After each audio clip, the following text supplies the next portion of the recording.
Hello everyone, welcome back to my channel. In today's video, I'll show you how to use Google Keep on Android step by step.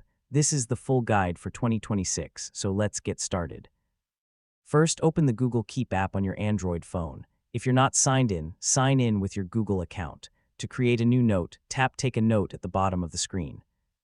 If you don't see a plus icon, don't worry. In the latest version of Google Keep, you can simply tap Take a Note to create a new note. Now type a title, then enter your note. When you're finished, tap the back button. Your note will be saved automatically. To edit a note, tap on it, make any changes, and go back again.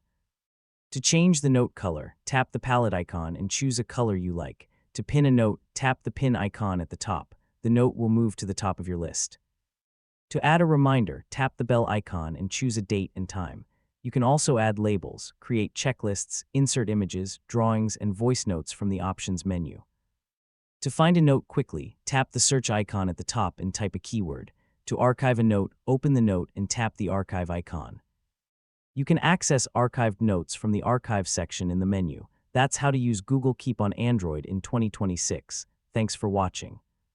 If this video helped you, please like, subscribe, and check out my other Google Keep tutorials. See you in the next video.